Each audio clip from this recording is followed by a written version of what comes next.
देखो भाई, आज बहुत इंटरेस्टिंग क्लास होने वाली है, तुम्हें मजा आएगा। आज की क्लास का तुम्हें पहले ही बता रहा हूं, पता भी नहीं चलेगा कब खत्म हो गई। और कल भी मेरे हिसाब से कल भी इंटरेस्टिंग क्लास थी, क्योंकि बहुत सारी चीजें नई, बहुत सारी क्या, सारी ही चीज नई है।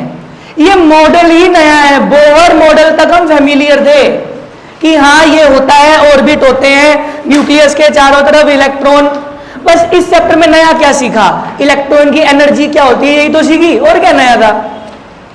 अब आया ना मजा। अब क्या मजा आया भाई, इलेक्ट्रॉन एक वेव है, वो वेव की तरह घूम रहा है।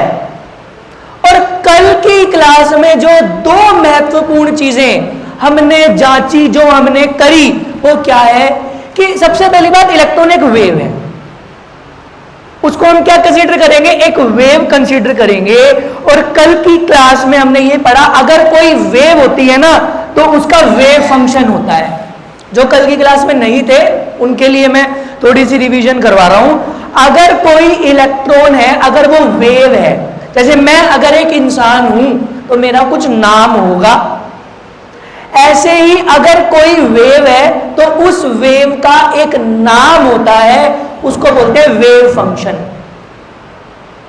उस वेव फंक्शन को रिप्रेजेंट करते हैं जाई, ये ग्रीक वर्ड है जाई। ये कल की क्लास की रिवीजन करवा रहा हूं बस।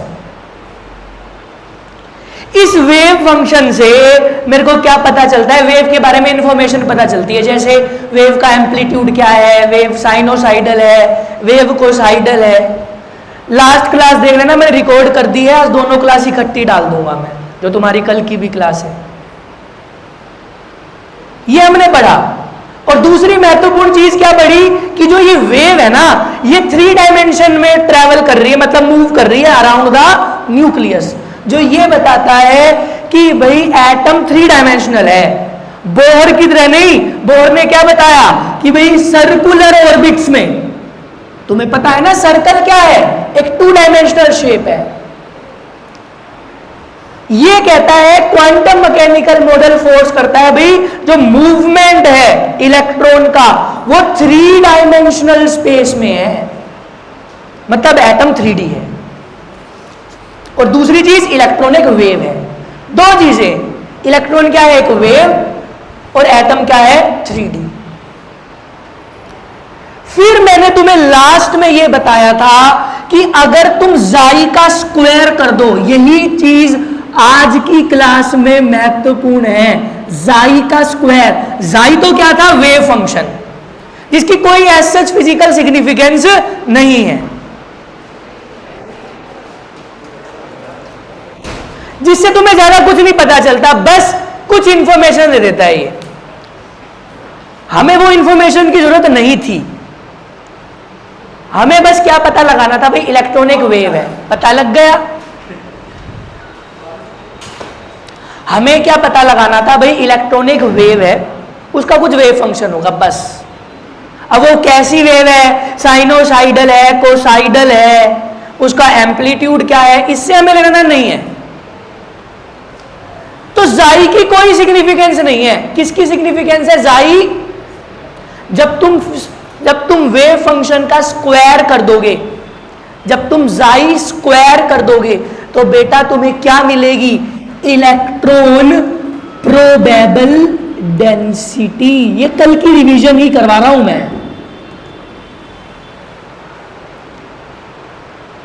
ये क्योंकि यहां पर हम इलेक्ट्रॉन को क्या कंसीडर करके बैठे हुए हैं, एक वेव। और मैंने कल ये साफ साफ बता दिया था कि वेव ना रैंडम होती है, बहुत ज्यादा रैंडम।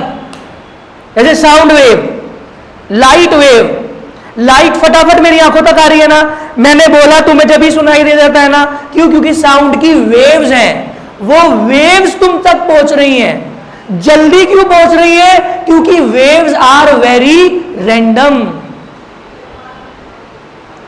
मतलब इलेक्ट्रॉन एक वेव है तो इलेक्ट्रॉन बहुत बहुत रैंडम चीज है, तुम उसकी पोजीशन नहीं पता लगा सकते। जिस प्रकार बोहर ने बताया ना, क्या बताया बोहर ने कि भाई इलेक्ट्रॉन इन ऑर्बिट्स में ही घूमेगा, बोला इसने, कल भी यही बात हुई थी। तो इलेक्ट्रॉन की पोजीशन फिक्स है ना। अरे इलेक्ट्रॉन की तुम पोजीशन पता लगा सकते हो। क्यों? क्योंकि यहां पर इलेक्ट्रॉन को क्या कंसीडर करा गया था? एक पार्टिकल। जैसे मैं एक पार्टिकल, जैसे ये वाटर बोतल एक पार्टिकल, ये पेन एक पार्टिकल, उसी प्रकार बोहर ने भी इलेक्ट्रॉन को क्या कंसीडर कर लिया था? एक पार्टिकल। इसीलिए वो बता रहा था भाई इलेक्ट्रॉन इन्हीं में घूमता रहेगा, पोजीशन फिक्स रहेगी उसकी। पर ये मॉडल क्या कहता है? ये मॉडल क्या कहता है भाई इलेक्ट्रॉन तो क्या है? एक वेव, और वेव की कभी हम फिक्स पोजीशन नहीं बता सकते। यहां पर जो चर्चा होगी ना बेटा, वो चर्चा होगी इलेक्ट्रॉन प्रोबेबल डेंसिटी की। अराउंड द न्यूक्लियस, ये कहता है इस मॉडल के तहत, एक न्यूक्लियस के अराउंड, न्यूक्लियस के अराउंड एक एरिया है। न्यूक्लियस के चारों तरफ एक 3 डायमेंशनल एरिया है। इसको इमेजिन करो, न्यूक्लियस बीच में, उसके चारों तरफ 3 डायमेंशनल एरिया है, जिस एरिया में इलेक्ट्रॉन मिलने की संभावना, ऐसा नहीं कि यही मिलेगा, मिलने की संभावना क्या है? बहुत ज्यादा, 100% नहीं, 90% तक है। उस एरिया को क्या बोलते हैं हम? Atomic orbital. क्या बोलते हैं? कल यहीं पर ही हमने अपनी क्लास को विश्राम दिया था, खत्म करा था कि बोर ने तो बताया कि भाई इलेक्ट्रॉन इसी पाथ पर मिलेगा, कहीं ना कहीं इन्हीं ऑर्बिट में ही मिलेगा। पर क्योंकि वहां पर इलेक्ट्रॉन क्या है? एक पार्टिकल है, और यहां पर क्या है? इलेक्ट्रॉन एक वेव है, बहुत रैंडम है। वो कहता है कि इलेक्ट्रॉन ना कहीं भी मिल सकता है इसी एरिया में। उसी को बोल रहे हैं इलेक्ट्रॉन प्रोबेबल डेंसिटी, इलेक्ट्रॉन मिलने की संभावना। जिस एरिया में जिस 3 डायमेंशनल स्पेस में इलेक्ट्रॉन मिलने की संभावना ज्यादा है, मैक्सिमम है, कितने परसेंट? 90% है, उसी को बोला गया एटॉमिक ऑर्बिटल। अब ऑर्बिट भूल जाओ, अब ऑर्बिट का काम नहीं है, ऑर्बिट तुम्हारे काम नहीं आएंगे। अब वो बोर मॉडल का कॉन्सेप्ट था। अब बेटा ऑर्बिटल का काम है। ये जो तुम्हें ऑर्बिटल ज्यादा पढ़ने हैं इस चैप्टर में। ऑर्बिट एक 2D है, ऑर्बिटल क्या है? ऑर्बिट है सर्कुलर पाथ। क्या बताया था? इन विच इलेक्ट्रॉन रोटेट एंड, और ऑर्बिटल क्या है? It is a 3 dimensional area around the nucleus, जहां इलेक्ट्रॉन मिलने के चांसेस ज्यादा है। ऐसा नहीं कि यहीं मिलेगा, इलेक्ट्रॉन यहां भी हो सकता है, इलेक्ट्रॉन यहां भी होगा, पर यहां पर कम होगा, यहां उसके मिलने के चांस क्या है? ज्यादा। बताओ बात समझ में आई? अब आगे चलूं तो बेटा ये डिफरेंस आता है तुम्हारा पेपर में, ऑर्बिट और ऑर्बिटल। एक एक डिफरेंस को पढ़ते हैं, और ये बहुत इंपॉर्टेंट है, 5 नंबर का तुम्हारे पेपर में difference between orbit and orbital आ सकता है अगर पेपर आसान आया तो। पहला डिफरेंस क्या है? N orbit is a well defined. मैंने बताया ना कि भाई बोर ने बता दिया ना, ये वेल डिफाइंड है, पता है कि इलेक्ट्रॉन यही मिलेगा। क्यों? इलेक्ट्रॉन एक पार्टिकल है। An orbital is a 3 dimensional space. ये स्पेस है, स्पेस मतलब एरिया, ये कोई वेल डिफाइंड चीज नहीं है। Around the nucleus within which, जिसके अंदर probability of finding an electron is, ये कोई फिक्स एरिया नहीं है, ये स्पेस है। वो ज्यादा भी हो सकता है, वो टेढ़ा मेढ़ा भी हो सकता है, अभी तुम पढ़ोगे। आ गई बात समझ में? पर 3 डायमेंशनल है, तीनों एक्सिस में मूव करेगा इलेक्ट्रॉन उसमें। बताओ समझ में आई बात? Next, it represent the planar motion. Motion पढ़ रहे हो तुम? हो गया चालू फिजिक्स में? प्लेनर मोशन तो खत्म भी हो गया होगा मेरे हिसाब से। 2 डायमेंशन में प्लेनर मोशन ही होता है, क्योंकि बोर का मॉडल क्या है? 2D, तो वहां पर इलेक्ट्रॉन प्लेन, एक प्लेन में मूव कर रहा है। तुम्हें पता है ना, एक डायमेंशन। अगर एक्स एक्सिस क्या हो गया, सर में दर्द हो रहा है, सॉरी, एक्स एक्सिस और वाई एक्सिस ये दो डायमेंशन है। एक्सिस मतलब डायमेंशन, दो डायमेंशन से क्या बनता है, एक प्लेन। क्योंकि सर्कल क्या है, सर्कल एक 2D चीज है, 2D शेप है, मतलब 2 डायमेंशन में है, और 2 डायमेंशन में है तो मतलब वो इलेक्ट्रॉन का जो मोशन होगा वो एक प्लेन में ही होगा, और प्लेनर मोशन है। मतलब यहां पर इलेक्ट्रॉन का कैसा मोशन है बेटा, प्लेनर, मतलब इलेक्ट्रॉन एक प्लेन में मूव कर रहा है, ऐसे बस जैसे मैं इस फ्लोर पर चल रहा हूं, ये प्लेनर मोशन का एग्जांपल है। ऐसे ही इलेक्ट्रॉन एक सर्कल में ऐसे ही घूमता रहता है, वो ऊपर नीचे नहीं हो रहा, ठीक है। इट रिप्रेजेंट द ऑर्बिटल में इलेक्ट्रॉन कैसे घूमेगा, 3 डायमेंशनली, वो ऐसे भी घूम रहा है और वो ऊपर नीचे भी हो रहा है। The concept of N orbit is not in accordance with the wave character, ये तो बात हो ही गई थी। अगर इलेक्ट्रॉन वेव है तो उसके अकॉर्डिंग ये ऑर्बिट का कॉन्सेप्ट नहीं लागू हो सकता। यहां पर इलेक्ट्रॉन का कौन सा नेचर होता है, वेव नेचर। ऑर्बिटल जब ही तो आया जब इलेक्ट्रॉन को क्या कंसीडर करा एज अ वेव। समझने में कोई दिक्कत तो नहीं हो रही। Next, all orbits are circular like disc, सारे ऑर्बिट क्या है, डिस्क हैं, बताया बोर ने, बड़ा बड़ा बड़ा होता जाता है वो डिस्क। पर हर ऑर्बिटल की, ऑर्बिटल तो एरिया है ना अराउंड द न्यूक्लियस, ये एरिया मतलब ये नहीं कि ये तो बेटा मैंने बस तुम्हें समझाने के लिए बनाया। ये एरिया तो ऐसा भी स्क्वायर भी हो सकता है, अभी तुम पढ़ोगे डम्बल्ड शेप का। ऐसा जरूरी नहीं है कि ऑर्बिटल सारे सर्कुलर शेप के हो, ये किसी भी शेप के हो सकते हैं। आई बात समझ में। Next, orbits do not have directional characteristics, orbits के पास डायरेक्शनल कैरेक्टरिस्टिक्स नहीं होती, मतलब तुम यहां पर वेक्टर नहीं लगा सकते। एक होती है स्पीड, एक होती है वेलोसिटी।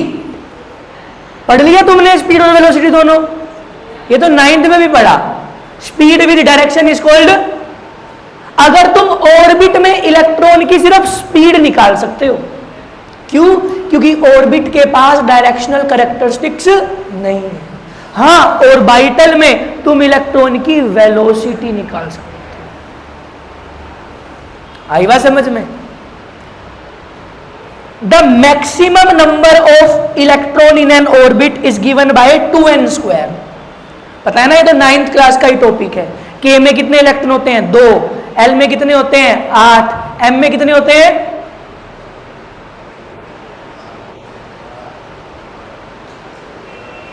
18।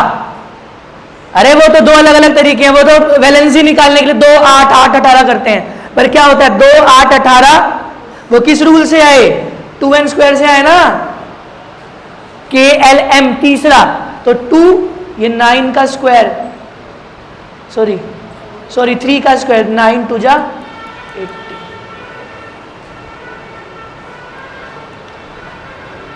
पर ऑर्बिटल में एक ऑर्बिटल में सिर्फ कितने इलेक्ट्रॉन होते हैं, एक ऑर्बिटल में सिर्फ 2 इलेक्ट्रॉन्स होंगे। आई बात समझ में। The maximum number of electron in any orbit is, अच्छा ये तो पढ़ा दिया, ये भाई तुम्हारे डिफरेंस है, इसको तुम्हें याद करना पड़ेगा। But the major difference is orbit एक 2D है और ऑर्बिटल क्या है 3D। दूसरा मेजर डिफरेंस क्या है कि ऑर्बिट एक फिक्स्ड पार्ट है, यही इलेक्ट्रॉन मिलेगा, और ऑर्बिटल क्या है, एक स्पेस है। वो स्पेस स्क्वायर भी हो सकता है, वो स्पेस टेढ़ा मेढ़ा भी हो सकता है, जिसमें इलेक्ट्रॉन मिलने के चांसेस ज्यादा हैं बस। क्यों, क्योंकि यहां पर इलेक्ट्रॉन को क्या कंसीडर करा गया है, एक वेव। आई बात समझ में। ये मैं तुम्हें ग्रुप में भेज दूंगा, उतारने की जरूरत नहीं है, ग्रुप पे मैं अभी ही भेज देता हूं, फिर मैं बाद में भूल जाता हूं। 1 मिनट रुक जाओ।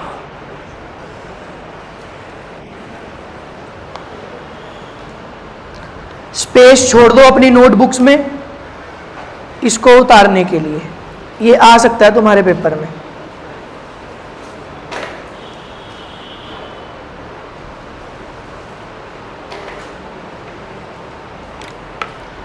आ गई बात समझ में? बताओ, बोलो, बात समझ में आ गई? ध्यान से समझना भैया।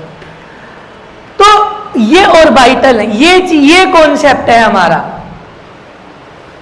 अब हेडिंग डालना, नेक्स्ट हेडिंग डालना, important features of quantum mechanical model. ये क्या क्या बताता है? क्वांटम मैकेनिकल मॉडल में तुम्हें एटम कैसा दिखेगा वो लिखो।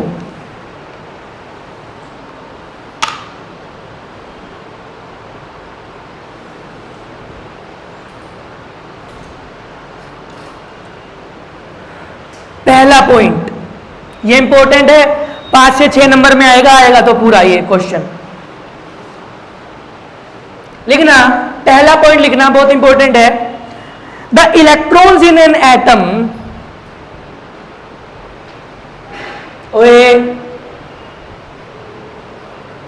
The electron in an atom have only, the electron in an atom have only quantized value of energy, have only quantized value of energy। Quantize का मतलब किस किस को पता है? हैंड रेज करो, बहुत बार बता चुका हूं। क्वांटाइज्ड, क्वांटम से क्वांटाइज्ड आया था ना, बताओ भी पीयूष। पैकेट तो क्वांटम था, क्वांटाइज्ड का मतलब अब है नहीं पता। क्वांटम क्या था? एनर्जी को बांट दिया। क्वांटाइज्ड का मतलब होता है डिस्क्रीट, अलग अलग, हर इलेक्ट्रॉन की अलग अलग एनर्जी है। क्वांटाइज्ड, सेपरेटेबल, वो लेवल्स हैं एनर्जी के, अलग अलग लेवल। क्वांटाइज्ड का मतलब ही होता है डिस्क्रीटनेस। डिस्क्रीटनेस मतलब अलग। ऐसा नहीं है कि हर इलेक्ट्रॉन की सेम एनर्जी होगी, किसी इलेक्ट्रॉन की कुछ एनर्जी होगी, किसी इलेक्ट्रॉन की कुछ एनर्जी होगी। तो मतलब एनर्जी क्या है? डिस्क्रीट है। इसका मतलब एनर्जी क्या है? क्वांटाइज्ड है, जो बोर भी कह रहा था, बोर ने भी यही बोला था, ये मॉडल भी यही बोल रहा है।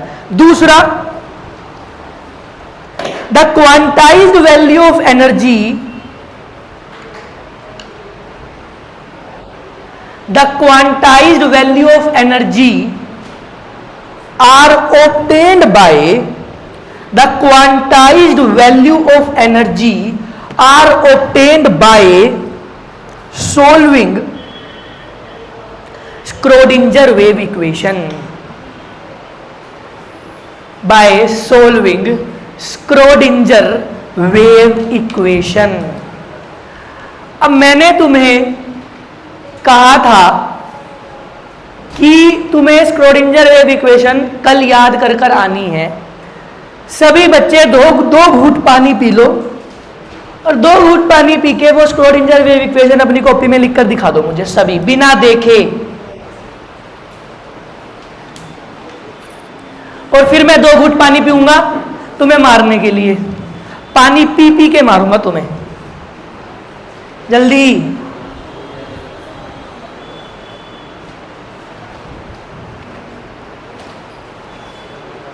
अरे वाह यंशी, ओम कुमार,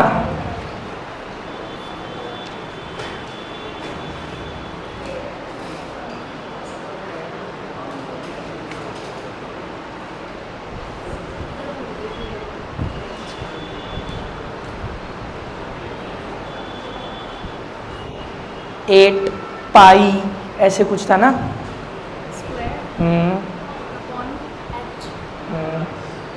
एक और कुछ और भी आएगा यहाँ पर।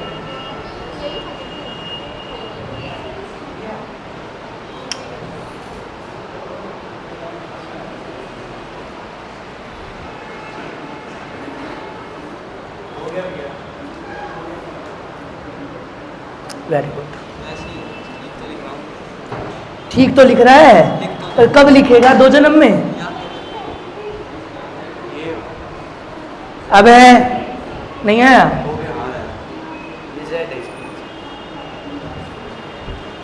वेदिका नहीं करी ना घर पे प्रैक्टिस इसको लिखने की? यंशी तो दिखाइयो, पाई स्क्वायर एम क्या थी? Schrodinger equation del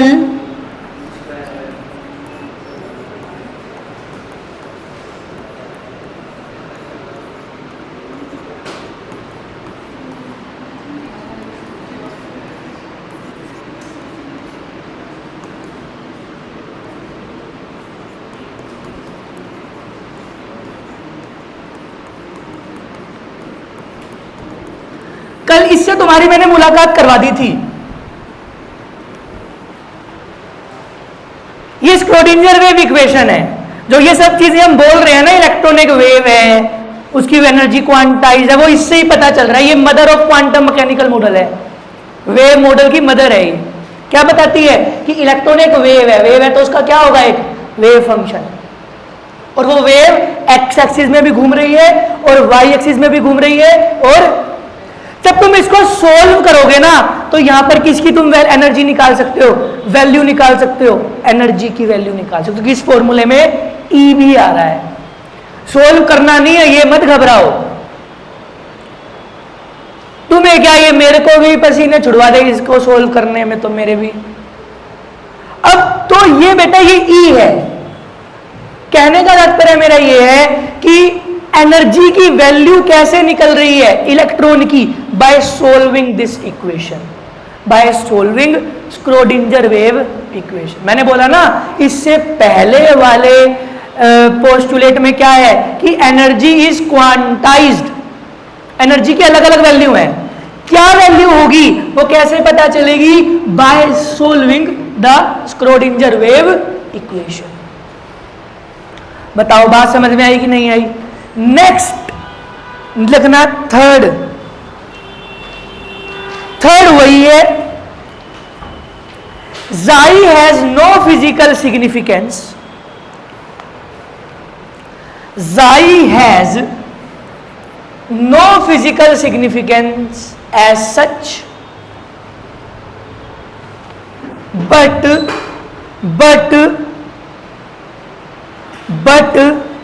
Xi square gives,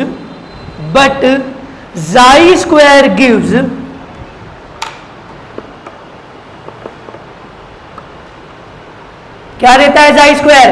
electron probable density. Xi square gives the electron probable density of electron.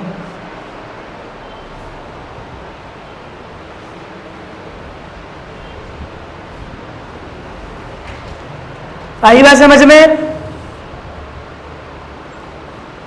लिखना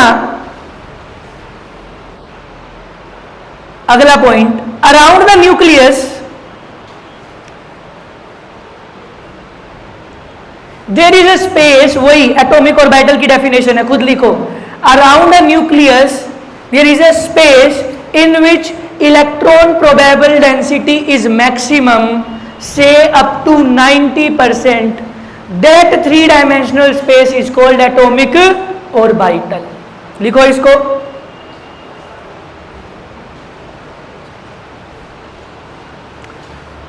और तुम्हें 20 तारीख को टेस्ट देना है, ये पहले से ही डिसाइडेड था, याद है तुम्हें?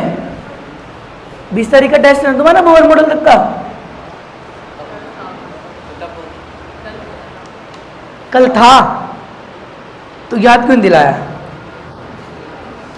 अब 20 को लूंगा मैं।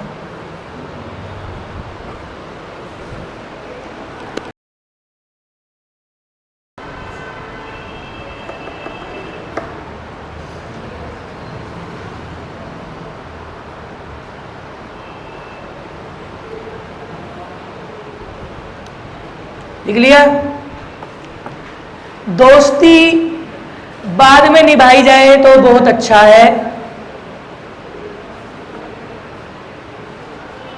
लिखो next, since an electron can have since electron can have many wave function, ये समझाने वाला टॉपिक है। Since an electron can have many wave function, therefore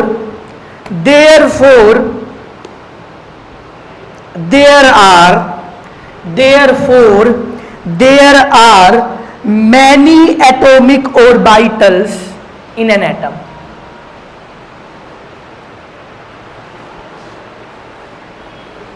अब मेरी बात ध्यान से सुनना भाई, सुनो। तुम्हें पता है इलेक्ट्रॉन, एक इलेक्ट्रॉन यहां पर इस मॉडल के अकॉर्डिंग, चलो उतारो पहले, फटाफट उतारो।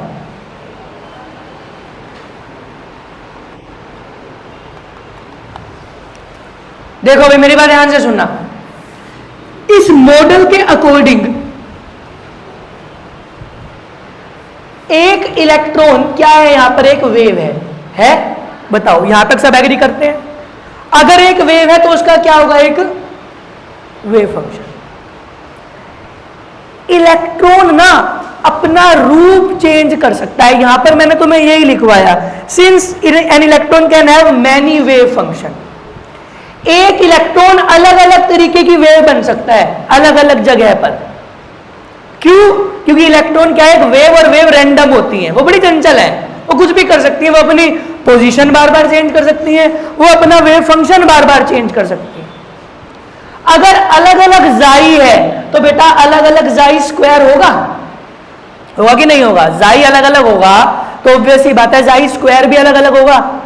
अगर जाई स्क्वायर अलग अलग होगा तो इलेक्ट्रॉन प्रोबेबल डेंसिटी अलग अलग होगी, और इलेक्ट्रॉन प्रोबेबल डेंसिटी अलग अलग होगी तो ऑर्बिटल्स भी क्या होंगे, अलग अलग। क्यों? क्योंकि इलेक्ट्रॉन प्रोबेबल डेंसिटी कहां मिलती है, ऑर्बिटल में मिलती है ना।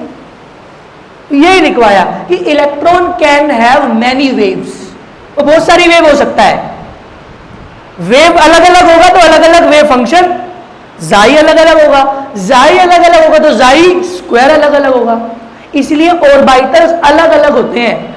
अभी आया ना पिछले, भाई ऑर्बिट्स तो सब सर्कुलर शेप के हैं, पर ऑर्बिटल सब अलग अलग दिखेंगे तुम्हें।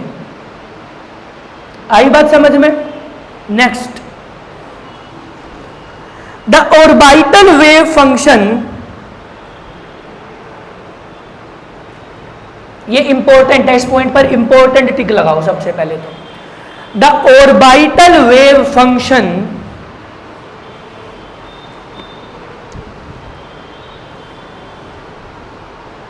जाई, वेव फंक्शन मतलब जाई, contains all the information about, contains all the information about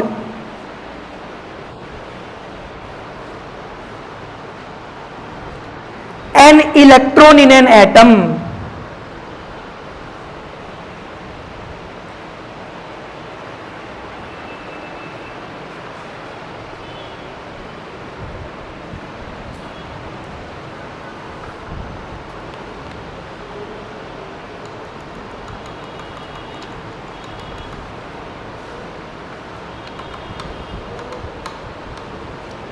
समझ में आया क्या लिखवाया मैंने? कि जाई एक वेव फंक्शन है जो इलेक्ट्रॉन के बारे में सारी इंफॉर्मेशन रखता है। आई बात समझ में? ये है भाई हमारा क्वांटम मैकेनिकल मॉडल। जैसे बोहर का मॉडल था ना, ऐसे ही ये हमारा क्या है, क्वांटम मैकेनिकल। नहीं अभी और है, अभी तो टाइम ही कितना हुआ है। टॉपिक बस इतना ही पोस्टुलेट है, पर बार बार यही कहूंगा कि यहां पर इलेक्ट्रॉन एक वेव है तो वेव फंक्शन है, वेव फंक्शन है तो जाई स्क्वायर है। जाई स्क्वायर क्या है, इलेक्ट्रोन डेंसिटी, वो एक स्पेस है अराउंड द न्यूक्लियस जहां पर इलेक्ट्रॉन मिलने की संभावना क्या है, ज्यादा। बस अब हेडिंग डालना, application of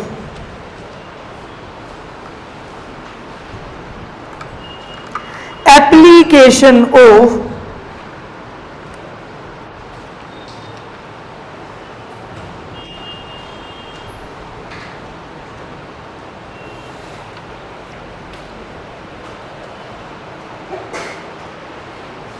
Schrödinger wave equation.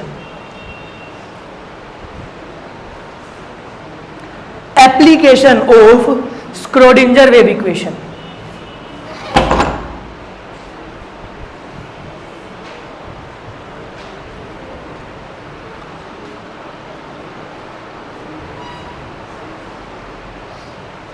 देखो मैं दोबारा लिख रहा हूं स्क्रोडिंजर वेव इक्वेशन।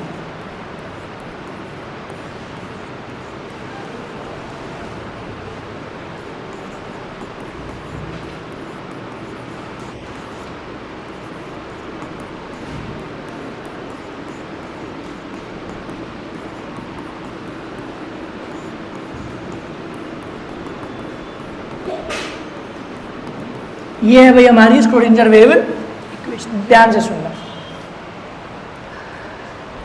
अभी ही एक पोस्टुलेट में मैंने तुम्हें बताया, बिल्कुल अब बहुत इंटरेस्टिंग टॉपिक आने वाला है, क्वांटम नंबर्स।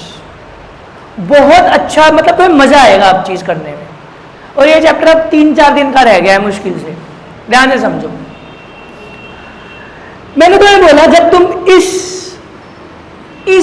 इक्वेशन को एक इलेक्ट्रॉन के लिए सोल्व करोगे, एक इलेक्ट्रॉन एक वेव है, ध्यान से समझो क्या बोल रहा हूं, प्रोसेस समझो।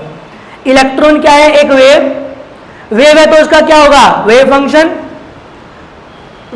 होगा, तो उसकी ये वैल्यू होगी, वो तुम यहां पर क्या करोगे, पुट करोगे, वेव फंक्शन की वैल्यू यहां पर पुट करोगे। क्या होती है, कितनी होती है, वो बाहर में गई, मैं बस समझा रहा हूं।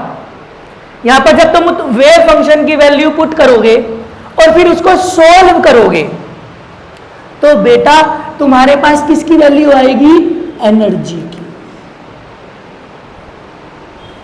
और उसी एनर्जी की वैल्यूज को by solving Schrodinger wave equation को सोल्व कर कर एनर्जी की वैल्यूज जो निकलती हैं, उन्हीं एनर्जी की वैल्यूज को क्या बोला जाता है, आइगन वैल्यूज। क्या बोला जाता है, आइगन वैल्यूज। लिखना,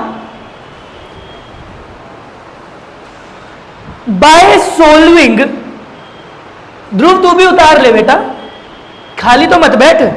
by solving Schrodinger wave equation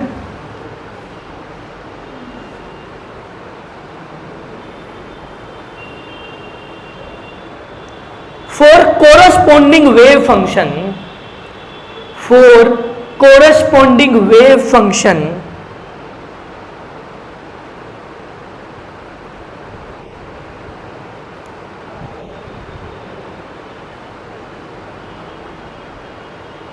the values of energy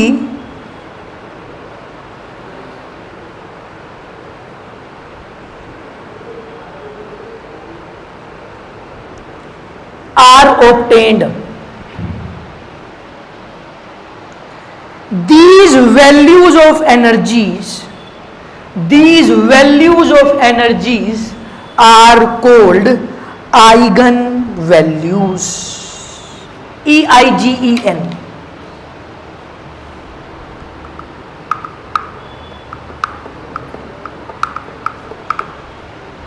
eigen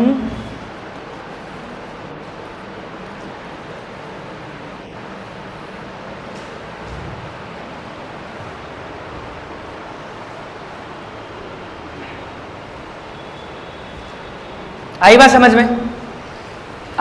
में, कोई दिक्कत जहां पर भी तुम्हें, क्योंकि नई चीज है बेटा, जहां पर भी थोड़ी सी भी हलचल लगे, परेशानी लगे, मुझसे दोबारा पूछ लिया करो। कुछ दिक्कत, मैंने बस ये समझाया है, इसको तुम सोल्व करोगे, सोल्व तुम्हें नहीं करनी, तो तुमको किसकी वैल्यू निकलेंगी, ई की वैल्यू निकलेंगी। उन ई की वैल्यूज को ही क्या बोला जाता है, आइगन वैल्यूज।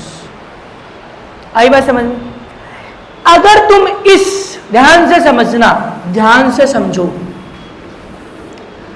अगर तुम इस इक्वेशन को एक इलेक्ट्रॉन के लिए सोल्व करोगे, तुम्हें पता है जाई हर एक्सिस में अलग अलग होगा, जाई एक्स एक इलेक्ट्रॉन के लिए अलग होगा। फॉर अ सिंगल, मैंने बेटा अभी तुमें बताया कि भाई एक इलेक्ट्रॉन अलग अलग वेव हो सकता है कि नहीं हो सकता। तो अलग अलग वेव होगा तो अलग अलग वेव फंक्शन होंगे कि नहीं होंगे, बताओ। अलग अलग वेव फंक्शन होंगे तो बेटा अलग अलग एनर्जी की वैल्यूज आ सकती है कि नहीं आ सकती? इसमें तुमको कोई परेशानी समझने में, कोई बात गलत लग रही है? स्क्रोडिंजर वेव इक्वेशन जाई की मदद से, यही तो बताया मैंने, स्क्रोडिंजर वेव इक्वेशन जाई की मदद से, वेव फंक्शन की मदद से क्या निकाल रही है? ई निकाल रही है। इससे पहले हमारी बात हो चुकी कि इलेक्ट्रॉन अलग अलग वेव हो सकता है, और वो अगर अलग अलग वेव हो सकता है तो अलग अलग वेव फंक्शन होंगे, अलग अलग वेव फंक्शन होंगे तो अलग अलग ई आएगा। मतलब फॉर अ सिंगल इलेक्ट्रॉन, एक इलेक्ट्रॉन के लिए 4 एनर्जी की वैल्यूज निकल सकती हैं, या फिर कहूं 4 आइगन वैल्यूज निकल सकती है एक सिंगल इलेक्ट्रॉन के लिए। उन 4 सेट ऑफ आइगन वैल्यूज को क्या बोला गया? Quantum numbers. क्या बोला गया? Quantum numbers. स्कूल में हो गया ये, क्योंकि केवी वगैरह तो खुल गए, डीएवी भी खुल गया ना। अगर मैं एक इलेक्ट्रॉन के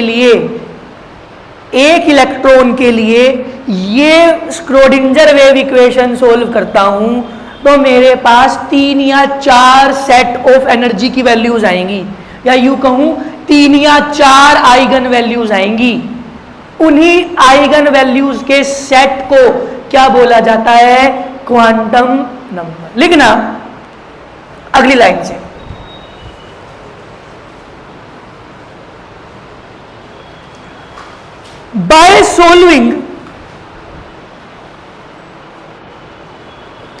by solving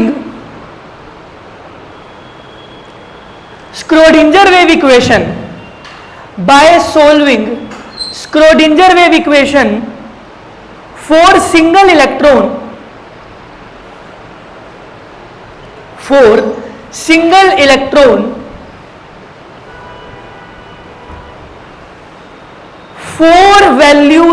4 eigen values are obtained. 4 eigen values are obtained, and these 4 sets of eigen values,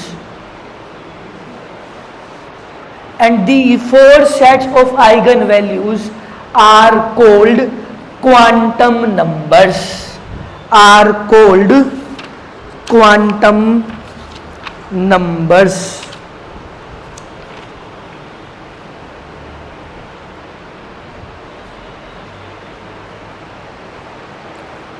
आई बात समझ में?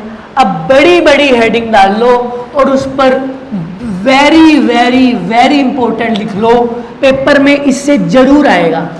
कोई भी पेपर, चाहे तुम्हारा यूटी हो, चाहे तुम्हारा SA1 हो, चाहे तुम्हारा फाइनल हो, बिना इसके बनता ही नहीं है। अगर तुम इसको मिस करोगे, इसको छोड़कर जाओगे तो 100% नंबर कटेंगे। क्यों?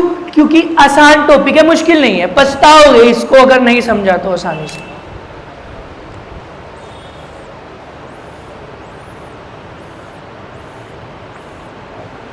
इंपॉर्टेंट है भाई, बहुत ही है।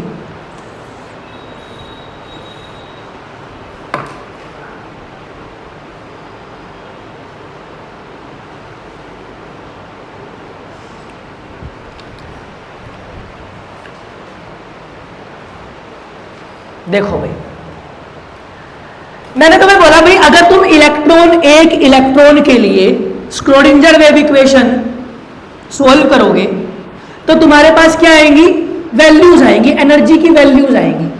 4 एनर्जी की वैल्यूज आएंगी एक इलेक्ट्रॉन के लिए, मतलब नंबर आएंगे 4 अलग अलग। उन्हीं 4 नंबरों के सेट को क्या बोला गया? Quantum numbers. एक इलेक्ट्रॉन के लिए 4 क्वांटम नंबर होते हैं। एक इलेक्ट्रॉन के लिए क्या होते हैं? 4 quantum number. For a single electron there is 4 set of, मतलब एक सेट ऑफ नंबर होता है जिसमें 4 नंबर होते हैं, और वो 4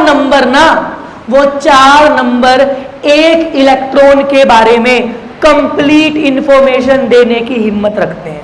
वो इलेक्ट्रॉन एटम में कहां है, उसकी एनर्जी क्या है, उसकी स्पिन क्या है, वो किस ऑर्बिटल में है। ये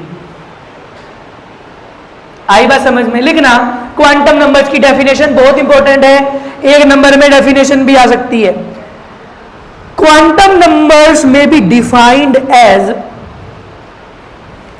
quantum numbers may be defined as a set of four numbers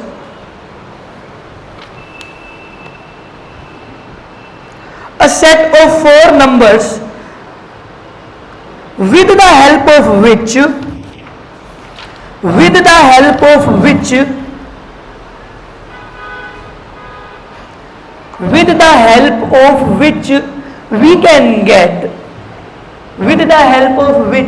we can get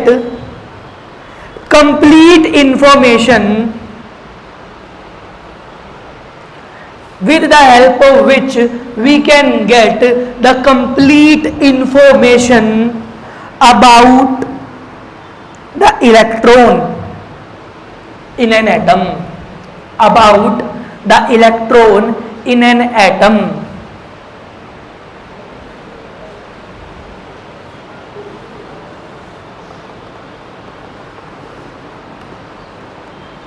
that is location, energy, orbital, shape, etc.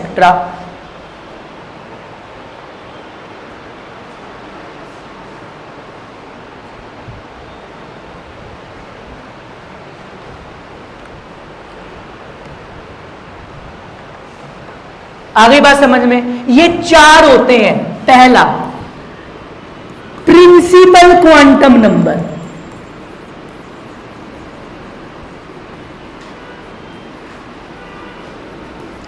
ये चार है। पहला क्वांटम नंबर क्या होता है? Principal quantum number.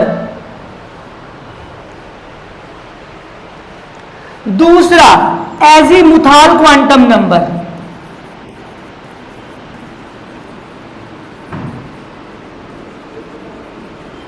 Azimuthal quantum number.